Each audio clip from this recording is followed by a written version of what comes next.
Hello vinyl community, this is Randy, back today with another video. I've gotten just 3 records since the beginning of October, but I'm going to go ahead and show those to you today. So these all came in the mail. The first one that I got is the Vinyl Me Please Selection of the Month. I was really excited when I saw that this was the Selection of the Month. It's the Flaming Lips, The Soft Bulletin is the name of the album. This is a record. These Vinyl Me Please selections of the month, they always come with this. It's kind of like an Obi strip, I guess, or it tells a little bit about the history of the record on the back, and then has a drink recipe there. In the middle, the name of this record is The Flaming Lips, The Soft Bulletin. This is a record that came out in 1999. I got the CD when it came out in 1999. It was really one of my favorite records of that whole decade. It's an outstanding record. When I saw the Vinyl Me Please notification for the record of the month, I was just extremely happy that it was going to be this one, even though it was one that I already had on CD, so it's sort of breaking one of my own rules, but I've pretty much thrown that rule out the window now. So yeah, the Soft Bulletin, the Flaming Lips, they were a band from Oklahoma. I think they started in the mid-'80s. Now Hear This, I think, was their first record. The first one I heard was Oh My God, it's the Flaming Lips, which I still have that on tape somewhere. Then Telepathic Surgery came out. I have that record. That's an outstanding record. They had several more records in between there, which I didn't get any until I think about 94 or so. Clouds Taste Metallic came out, and that was fantastic. Between Clouds Taste Metallic and this record, they released a record called Zyreka, which was supposed to be played on 4 CD players at one time simultaneously, so I never got that one. But when this came out, the critics raved about it, and everybody loved it, and I think everybody was right about that. So yeah, this is just such a great album. It was released on, so it came out in 1999. It was released on vinyl for the first time in 2002. I did not get it then. Here's the song list on the back. I'm looking on Discogs. The original CD in the United States had the Spider Bite song as the 4th song. In Europe, I guess the 4th song was a song called Slow Motion, which was not included on the American version. It's not on the CD that I have, but when they made the record in 2002, they left the Spider Bite song up there, and then they added Slow Motion down here as song number 11. So I'm not sure exactly what the reasoning was behind that, but that was one song that I hadn't heard before. Otherwise, this is it seems like they remixed it too, and I'm not sure when they did that, because this does sound different from the CD that I have. One song in particular that really sounds different is Buggin', which sounds really just much better on this remix. So yeah, it's really good. This album, so that's what it looks like. Vinyl Me Please also included this lenticular cover. So this is in plastic right now. I guess I can take it out of this plastic. Oh yeah, it's plastic that I could take out, but I'm not really sure what I would do with it if I took it out. I mean, possibly I would get this framed. I think you can see that it's a extremely cool cover. Trying to get the other part to show. Yeah, the guy standing there. So, sorry about that glare.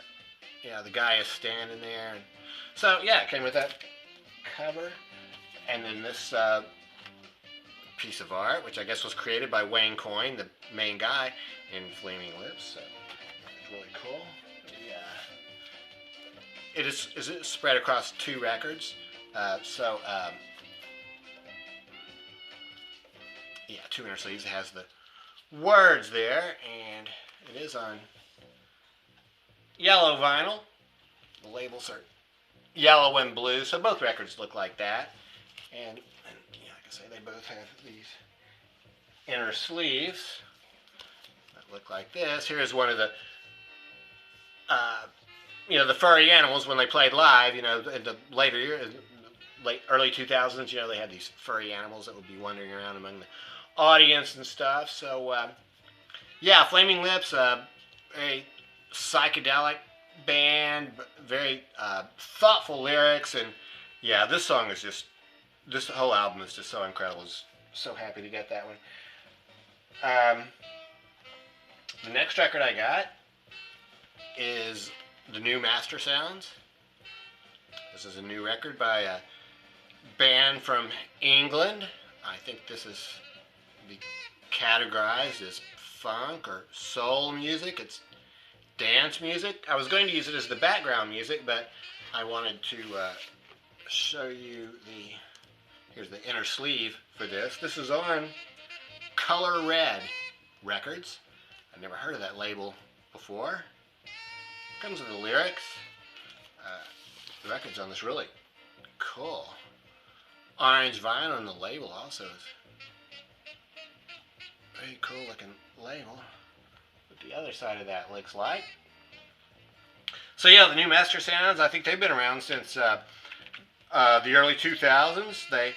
I first became familiar with them when they were at Bonnaroo a couple years ago, or maybe more like 5 or 6 years ago. And so I've been streaming them some ever since. They've got quite a few albums out. I've never actually gotten one before. I was thinking that their albums were probably instrumental, and some of those may have been. But this record adds Lamar Williams Jr. as a singer. So if they had a singer before, I'm not sure it was, and I don't think it was featured prominently, but Lamar sings quite a bit on this one. This also, so here's the main part of their band. Eddie Roberts, guitar and tambourine, Joe Tatton on keyboards, Pete Shand on bass guitar, and Simon Allen on drums. But they've added for this record, in addition to Lamar, they have Mike Olmos on trumpet, Jason Mingledorff on tenor sax and flute, Jeff Franca on percussion. So, yeah, this record sounds great. It has everything you need for a good, funky good time, I think. You know, it has organ on it, and the horn section just sounds great. And this guitar player, Eddie Roberts, is really excellent. He doesn't do a whole lot of shredding leads, but he's very good rhythm guitar player, funky guitar player. So totally excellent. I think it's a fantastic cover too. So yeah, this is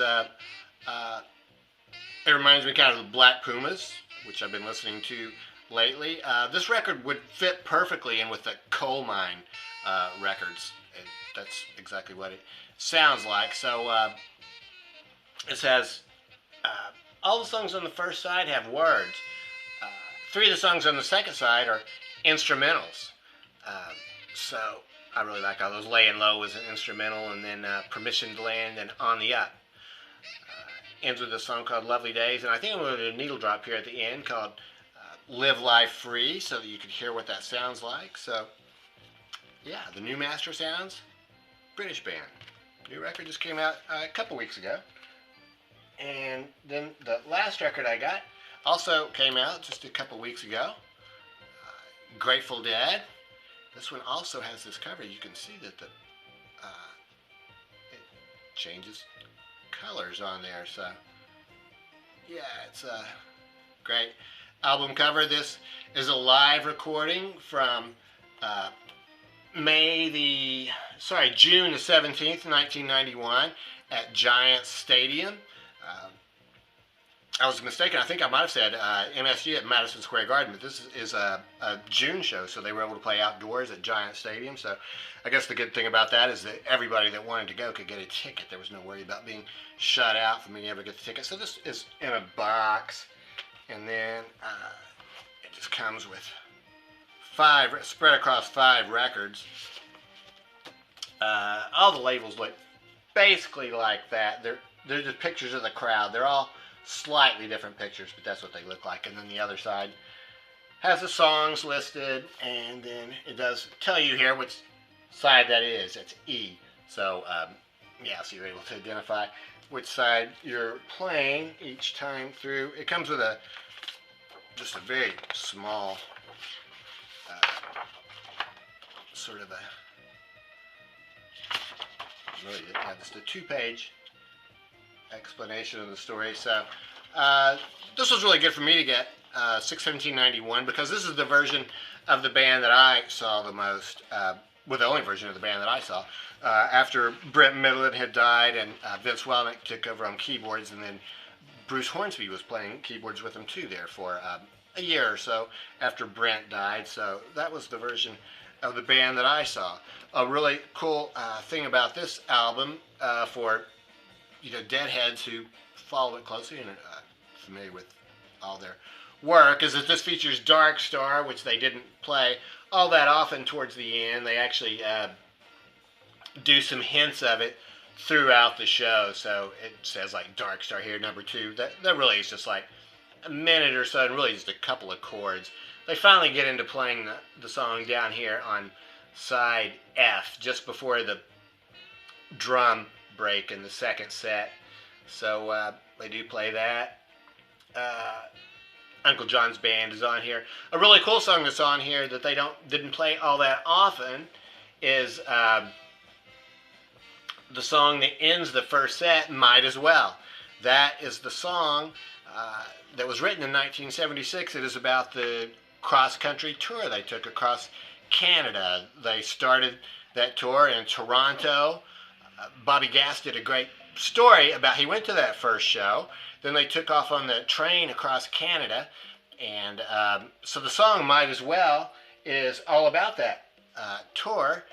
And it was very cool that they played it. You can hear the crowd's excited about them, hear them play it. I think they are because they only played that song 111 times.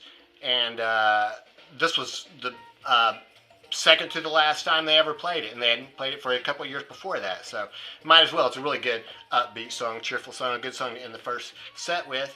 How did I know they only played it 11 times? I looked in my dead bass. People I think are aware that, Deadheads, especially back when they were still playing, collected a lot of tapes and everything, and there was a lot of information. So, how do we know which ones we wanted to hear and everything? We looked at dead bass. This is the Dead Bass 89. So Dead Bass started coming out in 87. The first one was the full complete Dead Bass, so it listed all the information they had about every concert they'd played back to the beginning with the set list. Then they did their yearly editions. So there's 89. I also have like 92 and 93. I got these after they came out. I just got these a few years ago. But it has the entire set list for every show that they played that year. And it has reviews of every show that they played. So, when you're collecting tapes, you could read the reviews and try to decide which ones you wanted to get. Like I said, I didn't get that until after they broke up. I did get, in 94, when they were still playing, I got Dead Bass 8. So this is when I was collecting tapes and stuff. Very useful. It's a very useful resource here. So in 2015, they did a final edition, Dead Bass 50, and this has every song list from every show that they ever played, or at least as much as is known now and can be known. And it's a great resource. I was just going to show you a couple things in here because it might be interesting to you. So it's a big look. Here's the content. So you can see the things that are listed here. The songs listed, songs played. So just about anything you want to know. Here are the set lists. So this just lists each show that's played. If you know the date of the show, you can look it up on this list and then you can see every song that they played at that show in order. Then there's more of those reviews like in that previous one I showed. Also has information like this, songs played. So that Might As Well, I was wondering how many times they played it. Well, every song they ever played is listed here. It lists when they first played it, the first show they played it at, the last show they played it at, and the number of times that they played it. So here was the information on Might As Well. They also have a different place back here for every time played. So if, for instance, you got a tape and you weren't sure which show it was, if you could just identify 3 of the songs on it, you could look in this list, find the song, and then what these columns do is they list the song that was played before and after each song. So since their set lists were always different, they didn't play songs in the same order. If you had a tape that you could identify, you could look at this list and and figure out which song it came from. And it also had stuff in here like places played. So if you're wondering where they played, just goes by state and tells every city that they played in. So I just thought some of you non-Deadheads out there might be interested in that. We also, back in the day, if we needed to know the words to a song, this is a totally unofficial thing. This is just someone that a Deadhead friend of mine, his wife, created this actually, and it was Grateful Dead song lyrics. So she just typed them all up. She probably took them from a songbook somewhere. I'm sure this is copyright infringement, but she wasn't selling them. They were just for her benefit, and she gave a few out. So yeah, I'll never give that away. But I do also have the official book of Robert Hunter's, well, all their lyrics, but Robert Hunter was the main lyricist. He just died a couple weeks ago.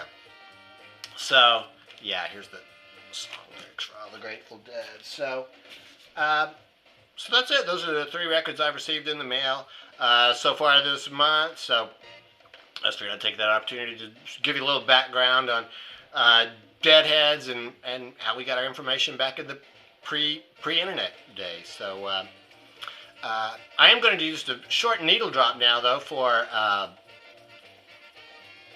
new Mastersounds. So stay tuned for that. The song that we are going to hear is going to be Live Life Free. So that's it. Thanks very much for watching.